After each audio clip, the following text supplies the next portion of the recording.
जाने कहाँ होंगी माता सीता। लो, माता सामने है और ये उन्हें जगत भर ढूंढने चले। क्या क्या कहा तुमने? मैं बताता हूँ।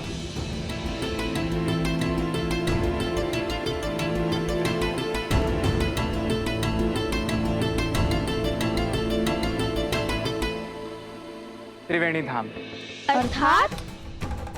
अर्थात हमें गुरुदेव ने आदेश दिया है स्वर्ण कमल लाने का। हमें उत्तर की ओर त्रिवेणी धाम जाना होगा।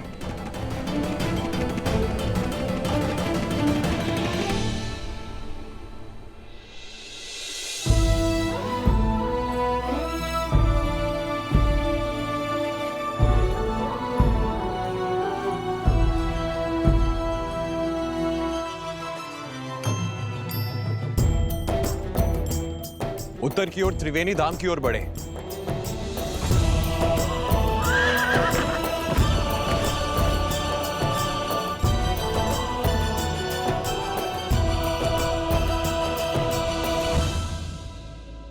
यहाँ हम किसी और दुविधा में हैं और गुरुदेव हमें त्रिवेणी भेजना चाहते हैं। गुरुदेव के हर आदेश में गहरा अर्थ छुपा होता है कुछ। अब देखना, यहाँ से हमें अवश्य ही कोई नया मार्ग मिलेगा।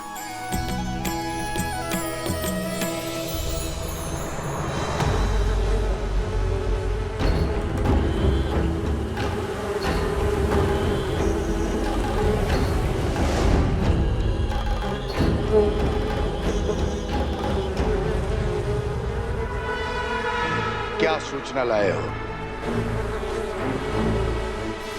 ठीक है, जाओ पूर्व में बसे परेशी गांव में पुनः असुरी रोग फैलाओ। मेरी माया तुम्हारे साथ है।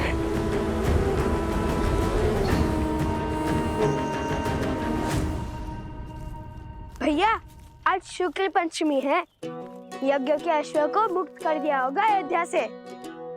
हाँ, और कदाचित इसलिए भगवान वाल्मीकि ने हमें आज ही त्रिवेणी धाम जाने का आदेश दिया। या फिर कदाचित यहीं कोई हमें महारानी सीता से मिलने का मार्ग मिल जाए। हाँ भैया, महारानी सीता से मिलने का मार्ग मिल जाए, मुझे अधिक प्रसन्नता होगी। अब बातें बंद करो और आगे बढ़ो। क्या पता नियति का क्या निर्णय हो हमारे लिए। अरे शीघ्र चलो, महारानी सीता से मिलना है या नहीं?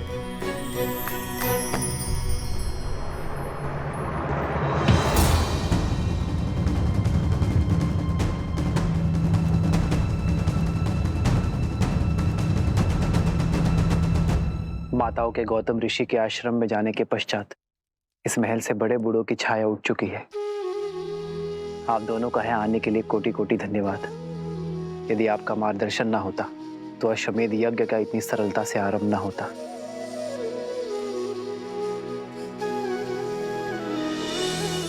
धन्यवाद तो मैं आपका करना चाहिए रहा, इस संसार को अपना सामर्थ्य दिखाने के लिए।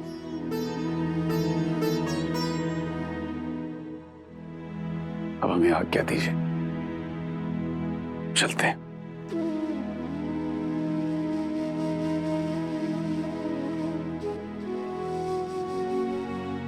आशा करता हूं माता,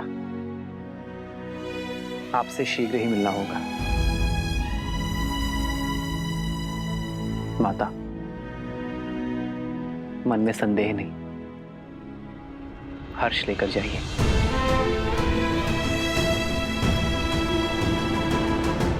माता,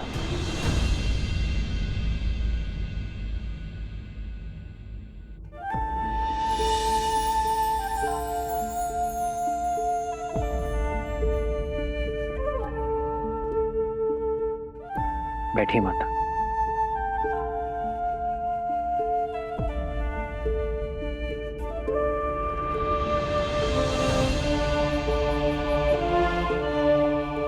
बताइए माता, सीता की अनुपस्थिति में सीता का अर्धांग आपका पुत्र नहीं बन सकता?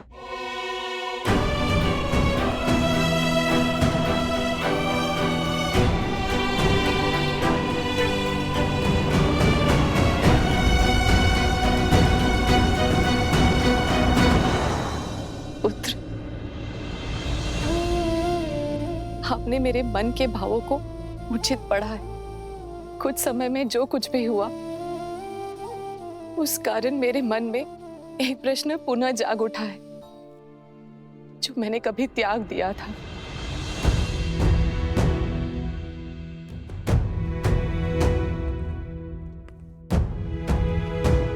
माता, अपने पुत्र से कैसी झिझक?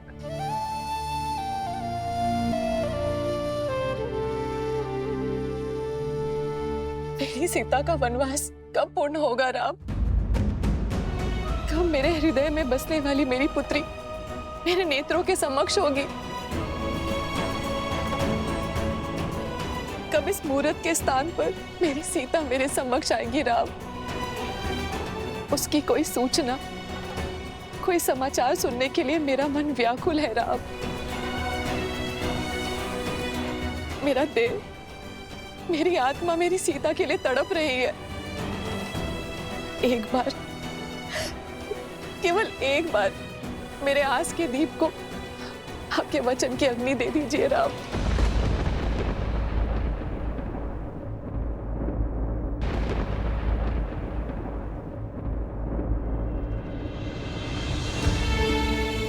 माता, मैंने और सीता ने अपने राज्य के हित के लिए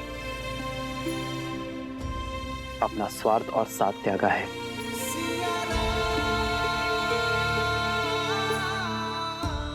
किंतु मैं आपको वचन देता हूं,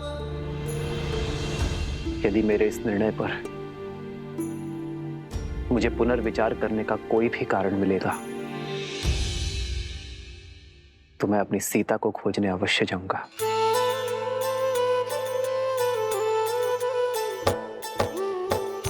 आपका ये वचन मेरे जीवन की शक्ति बनेगा राम, और मैं महादेव से प्रार्थना करूंगी कि शीघ्र ही आपको ऐसा कोई कारण मिले।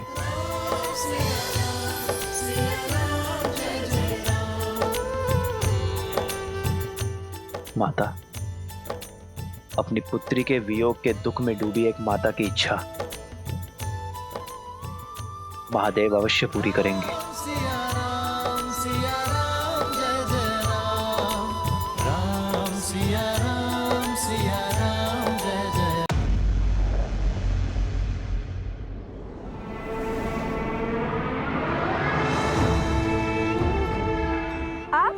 लगता है धनुर्धर लक्ष्य भेदने निकल चुके हैं।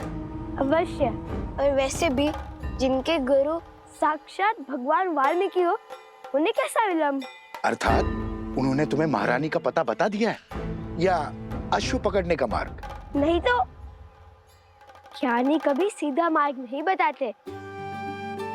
उनका हर आदेश अपने आप मार्ग तक ले जाता है।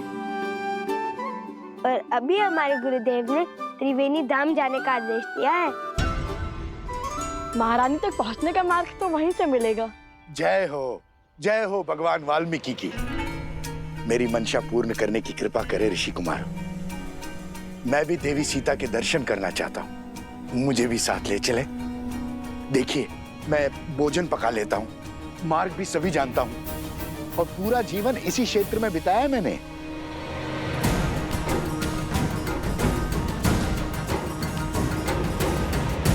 सबकी क्या राय है?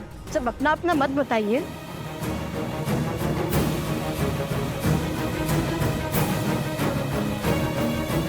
सीता के दर्शन करना चाहता हूँ, मुझे भी साथ ले चले। देखिए, मैं भोजन पका लेता हूँ, मार्ग भी सभी जानता हूँ, और पूरा जीवन इसी क्षेत्र में बिताया है मैंने।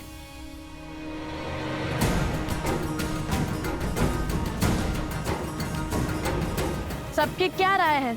सब अपना अपना मत बताइए। आप मिथिलावासी हैं, आपको तो हमारे साथ चलना ही चाहिए। जो सबका मत है वही मेरा भी है। अच्छा, तो भाभी श्री को प्रेम से सब बुलाने लगे हो आप।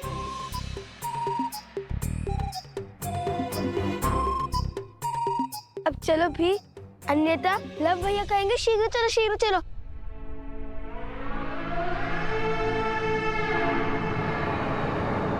अरे अब भी चलिए, सबका मत सिद्ध हो चुका है। परंतु आपकी रक्षा का दायित्व हम नहीं लेंगे। स्मरण रहे, हम पर अन्य बहुत से उत्तरदायित्व हैं। इतने वर्षों से इसी वन में भटक रहा हूँ, अपनी रक्षा स्वयं कर सकता हूँ। बिना शस्त्र के कैसी रक्षा? पैरों से। जहाँ भय लिखा वहां से बाघ खड़े होंगे, है ना?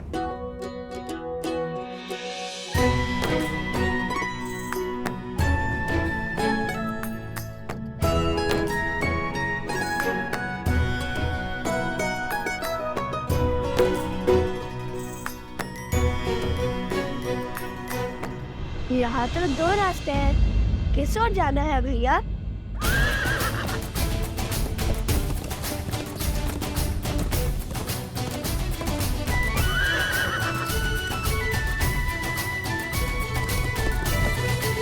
त्रिवेणी धाम जाने के सबसे उचित मार्ग जानते हैं आप? अवश्य। त्रिवेणी धाम यहाँ से उत्तर में है, किंतु मार्ग में अनेक नदियां, अनेक पर्वत आएंगे। बहुत समय लग जाएगा पहुंचने में। उचित होगा कि हम पूर्व से जाएं। ये अश्व तो पूर्व दिशा की ओर जा रहा है, त्रिवेणी नहीं।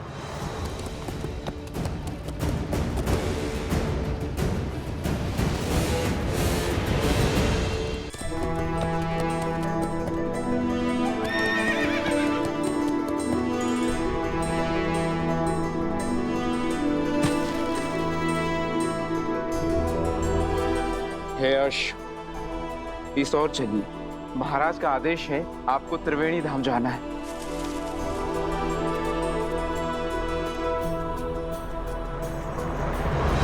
नहीं! यज्ञ के अश्व को नहीं मारते हैं मूर्ख। इसी क्षण जाओ और राजकुमार शत्रुघ्न को सूचित करो कि अश्व ने अपना मार्ग बदल लिया है, वो पूर्व दिशा की ओर जा रहा है। उनसे कहो कि वो भी उसी दिशा में आए। जाओ, अति शीघ्र जाओ। जो आज्ञा सेनापति।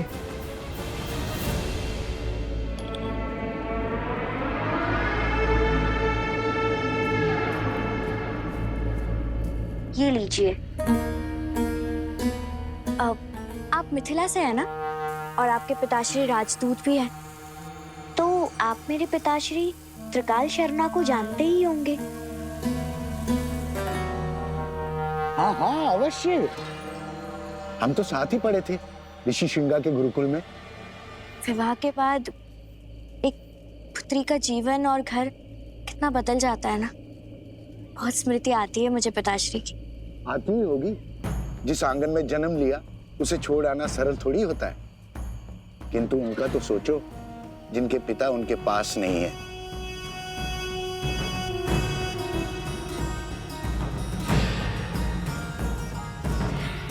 कितने दुर्भागी है वो लोग।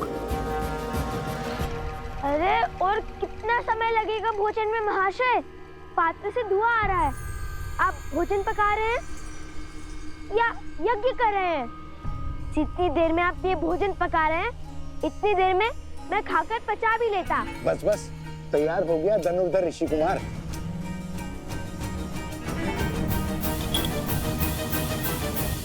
त्रिवेणी धाम तीर्थ में स्नान करने का महत्व है। जब अश्व 3 पवित्र नदियों के जल से निकलते हैं तो देवता समस्त प्रजा को उनके पापों से मुक्त कर देते हैं। यदि उस अश्व को देवता त्रिवेणी से दूर ले जा रहे हैं तो अवश्य ही हमारा कार्य अधिक विकट हो जाएगा। हमें अपनी समस्त शक्तियों के साथ उस अश्व के पीछे जाना होगा। जय श्री राम, जय श्री राम, जय श्री राम, जय श्री राम। बचाओ, बचाओ, बचाओ, बचाओ। मैंने तो उस ओर से आ रही है।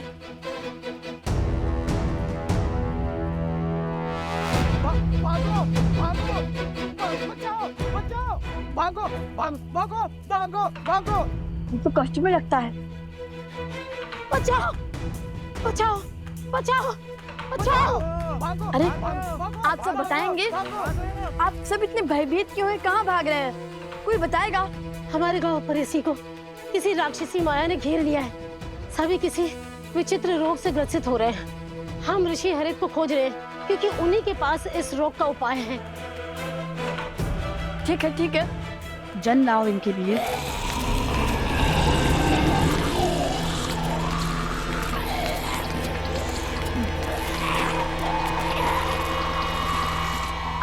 सब हमारे पीछे आइए।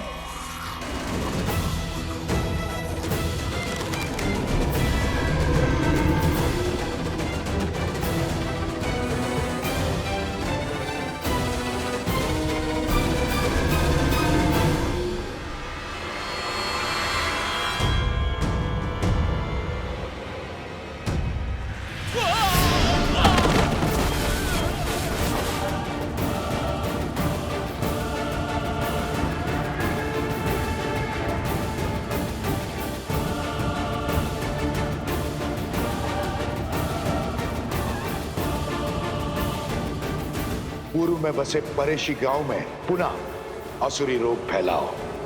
मेरी माया तुम्हारे साथ है।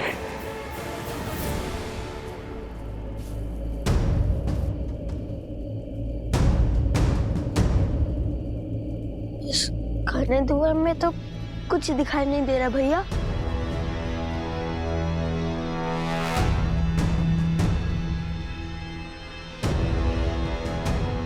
भैया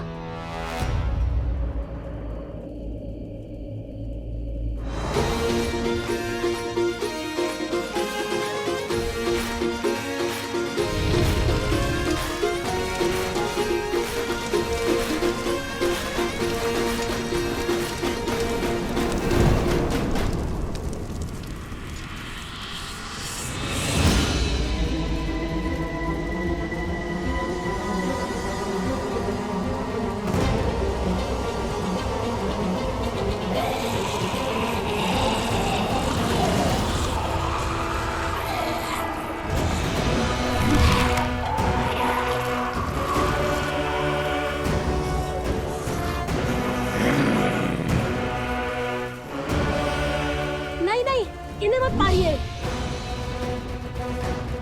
इनका उपचार संभव है।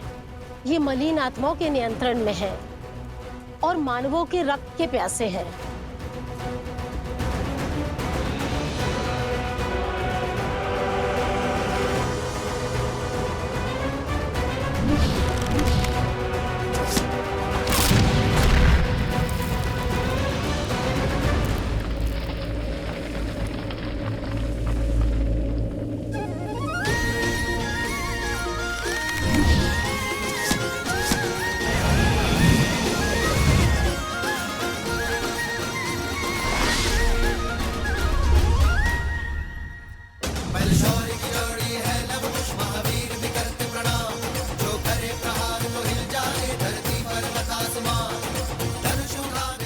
लव कुश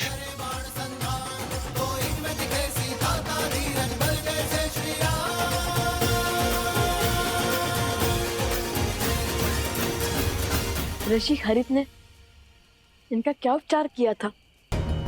उन पर्वतों के बीच में विशेष औषधियां उगती है, उन्हीं के उपयोग से ऋषि हरित ने इनका उपचार किया था।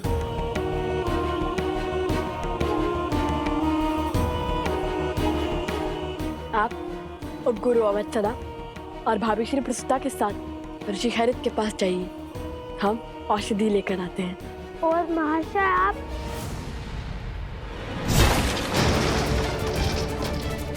बचाओ बचाओ, भागो भागो भागो भागो भागो। कहा था ना, इनके अस्त्र इनके चरण ही हैं।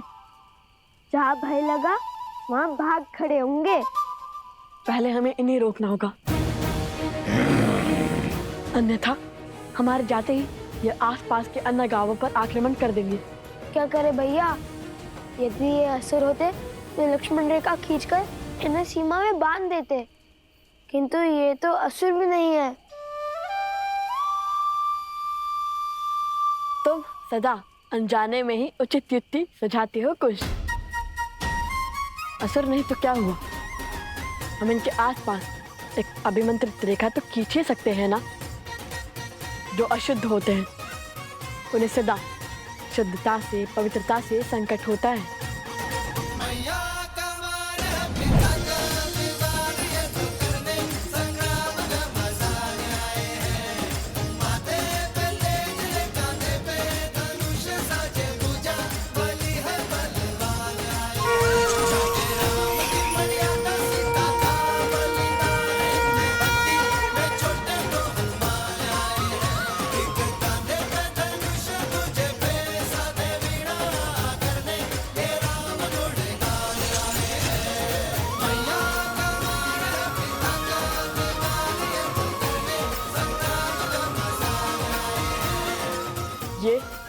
इस अभिमंत्रित रेखा को पार नहीं कर पाएंगे कुश।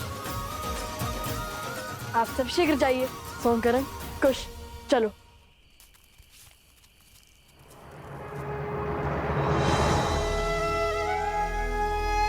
हे माता तमसा, आप सब नदियां, बहनें हैं इस भूमि पर हर और उपस्थित हैं। मेरी आपसे विनती है माता, मेरे पुत्रों का मार्गदर्शन करने में, रक्षण करने में उनका सहायक बनिए। उनके प्रभु पर उनकी अटूट श्रद्धा को बनाए रखने में सहायता कीजिए माता।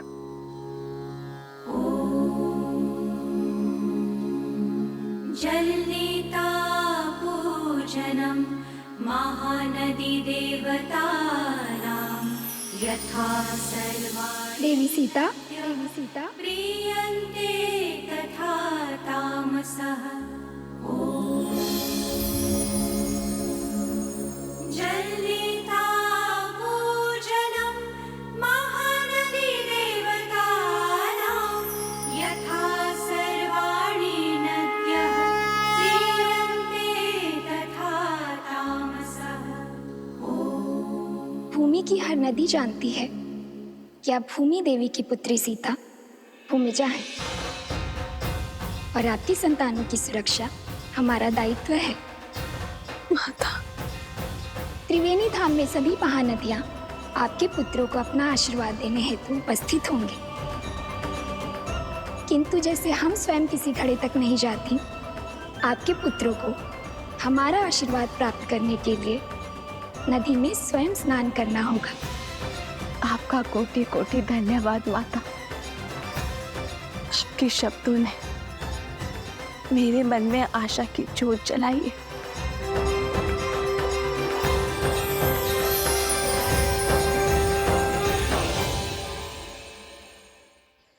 अतिशीघ्र चलो, यह अश्व तो पर्वत की ओर जा रहा है। यहाँ हम अश्व की क्या स्वयं की भी रक्षा नहीं कर पाएंगे। चलो शीघ्र चलो।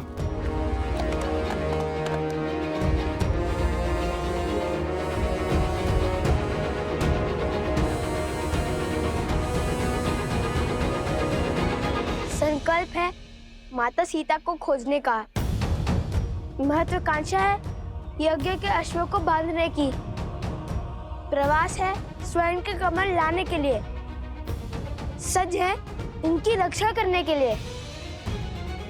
भैया, ये क्या पहेली है? पहेली का उत्तर एक ही है कुश, आस। और यदि भगवान वाल्मीकि ने यह आदेश दिया है तो अवश्य ही हमारे सारे कार्य एक स्थल पर जाके जुड़ते होंगे। अश्व, अश्व?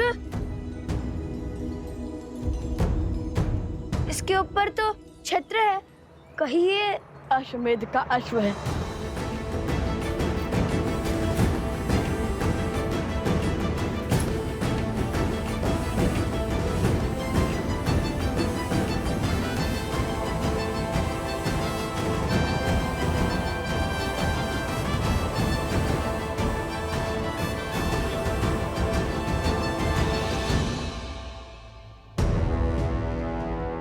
वो देखिए भैया,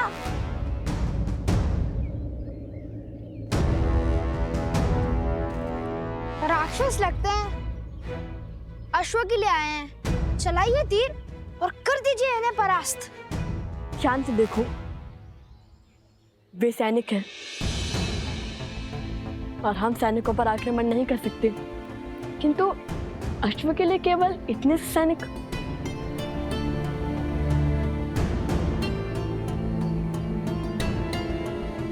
अवश्य ही सेना की बड़ी टुकड़ी पीछे होगी।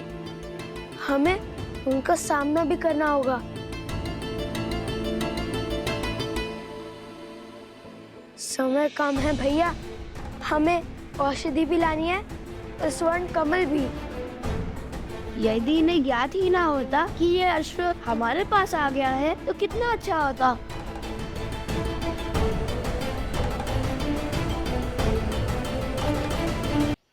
कुश, सोम, आसपास के गांव से एक अश्व ला। हम उस अश्व को इससे बदल देंगे और जब तक वो हमारा ये भेद जानेंगे तब तक यज्ञ का अश्व हम ले जाएंगे। उचित है, आप यही अश्व पर दृष्टि रखिए, हम जाकर अभी अश्व को लाते हैं। मुझे तो अश्व से बात करना भी आता है, वो मेरी बात यूं मान जाएगा।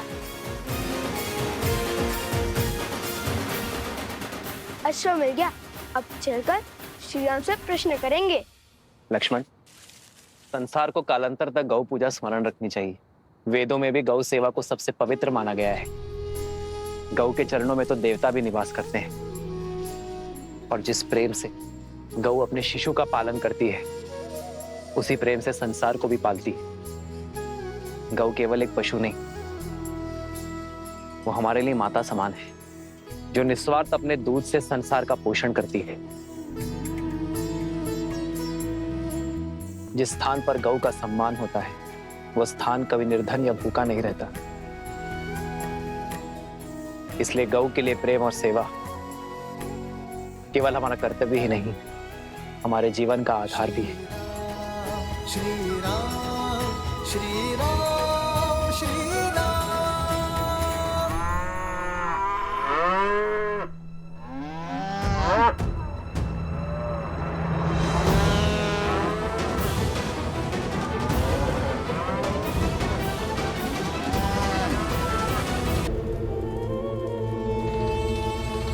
महाराज,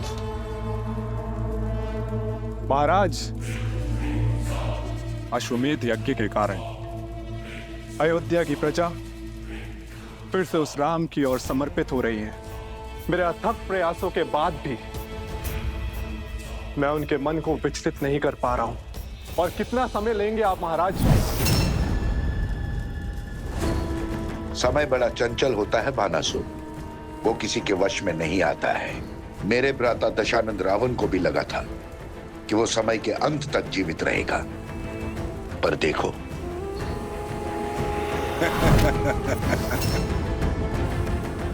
मैं उन बालकों के मन में एक बीज बो चुका हूं, एक सोच कि संसार में ऐसे भी पिता है जो अपने बालकों की सहायता के लिए कभी नहीं आए।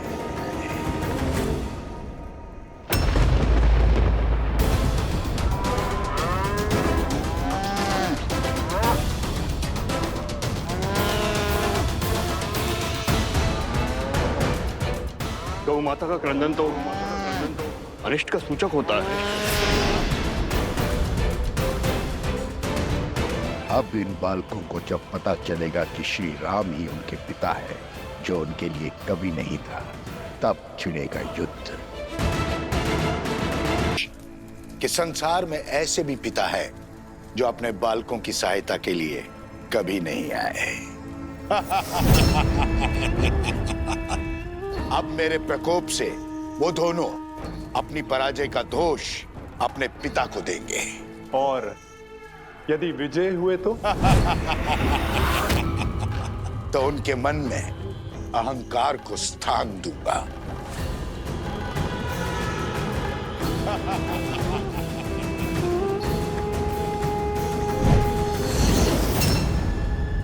अब उन्हें सत्य बताना मेरा दायित्व है। उन्हें यह ज्ञान देना कि उनके पिता और कोई नहीं, उनके आराध्य श्री राम है। और जिस सीता से मिले बिना वो उसके कष्ट को जानकर इतने विचलित हो गए, वो और कोई नहीं, उन्हीं की माता है जिसका राम ने त्याग किया है।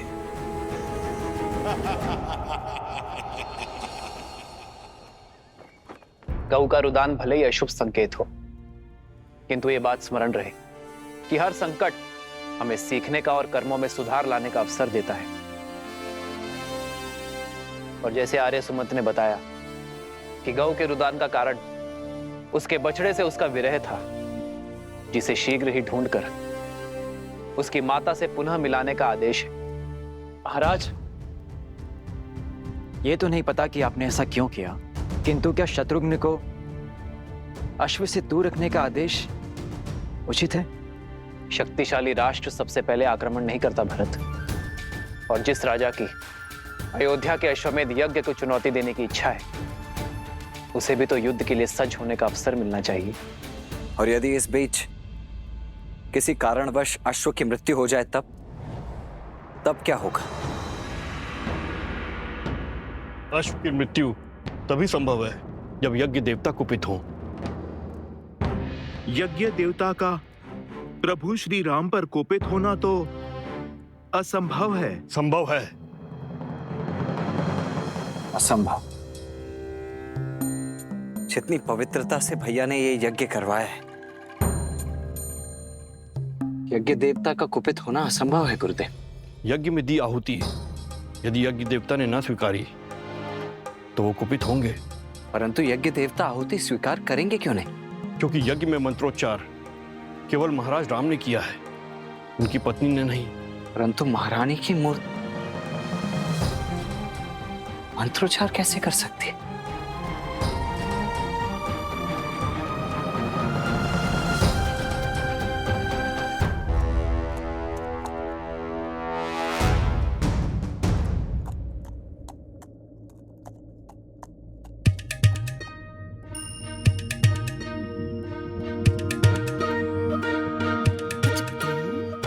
क्या लाए हो तुम? जो भी है श्वेत तो है। गांव में केवल यही एक 4 पैरों वाला प्राणी है जिसका रंग श्वेत जैसा है, और ऊपर से वस्त्र और छात्र भी ला दिया मैंने इसके लिए। अब चलो अश्व बदल देते हैं। सैनिक थके हुए हैं, हमारा भेद जाने में उन्हें समय लगेगा, जब तक हम निकल जाएंगे। दिख रहा है अश्व किसी को? दिख रहा है क्या? नहीं, लगता है और ऊपर गया है। शीघ्र खोजो उसे। चलो।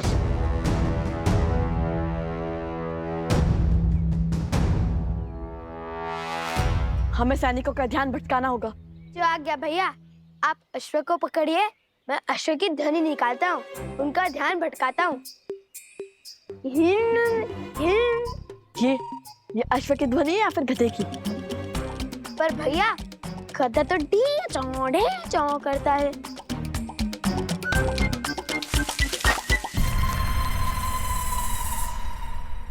कदाचित ये सो गया होगा।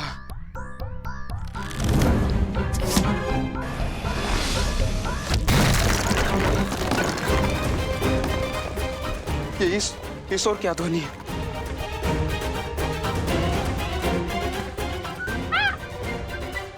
शांत शांत, डरो मत। तुम इसे उस ओर ले जाओ जहां मैंने बाण चलाया था। तुम मेरे साथ आओ।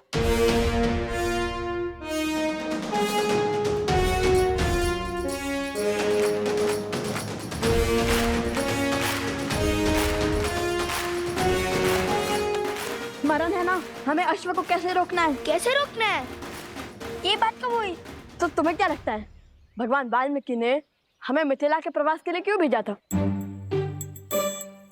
ओ, स्मरण है, इस प्रवास की तैयारी के लिए।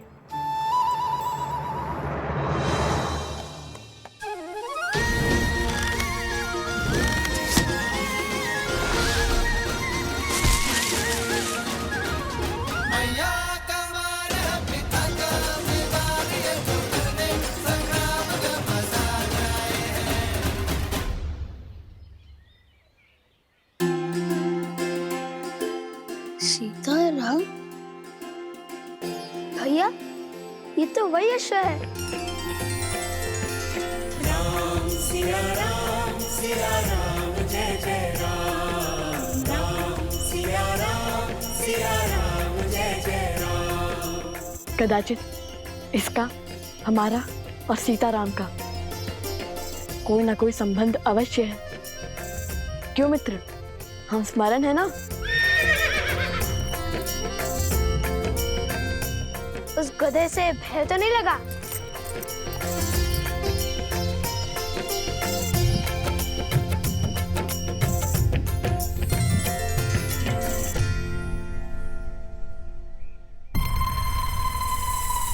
अरे, ये अश्व का कद कैसे घट गया? मिला, अश्व मिला।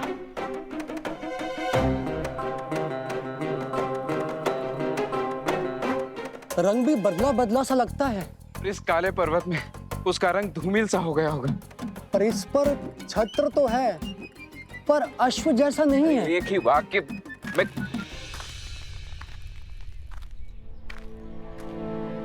प्रणाम राजकुमार। सेना भी पहुंच रही है। अश्व मिला क्या आप सबको? उस ओर देखिए राजकुमार, हमने एक क्षण भी अश्व से अपनी दृष्टि ओझल नहीं की। आदेश यज्ञ के अश्व पर दृष्टि रखना था सेनापति। आप लोग यहाँ क्या वनगमन कर रहे हैं? अश्व के पीछे ही गमन कर रहे हैं राजकुमार। ये क्या आपको अश्व दिखाई दे रहा है?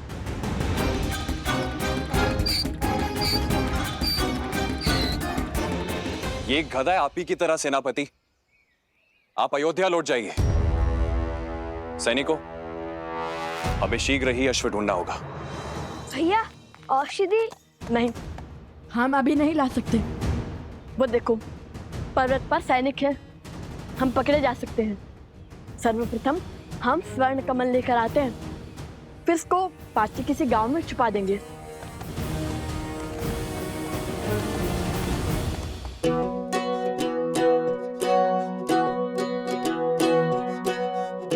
सुनो, यह स्थान उचित है। यहाँ पर कोई भी अश्व को नहीं ढूंढ पाएगा।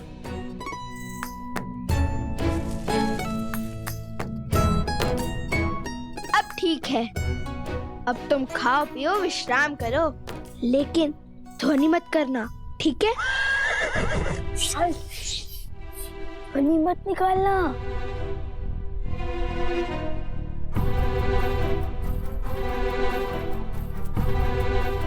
चलो।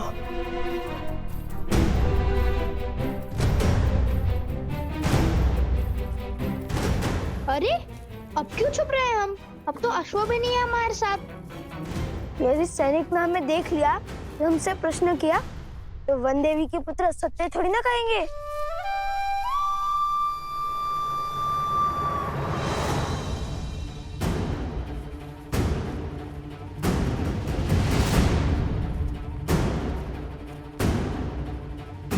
त्रिवेणी धाम निकट ही है, शीघ्र चलो।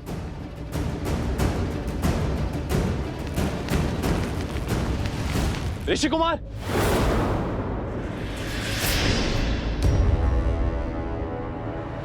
भागो! अरे रुकिए ऋषि कुमार।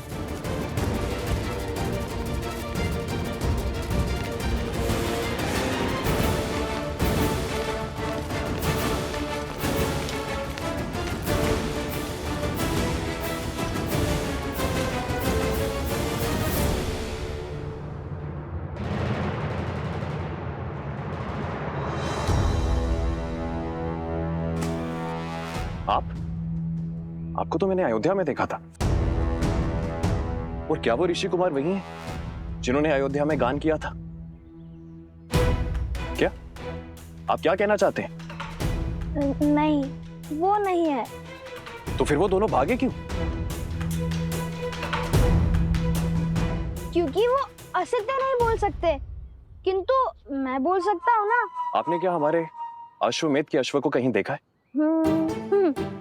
सत्य कही, अन्यथा आपके प्राण संकट में पड़ सकते हैं। सत्य सत्य तो ये है, आप और आपके सैनिक कभी एक बाल ऋषि कुमार के प्राण नहीं हारेंगे। और दूसरा सत्य ये है, आप और आपके सैनिक लव कुश से कभी जीत नहीं पाएंगे। राजरुज, वो दिख गए, वो ऋषि कुमार। ऋषि कुमार रुको।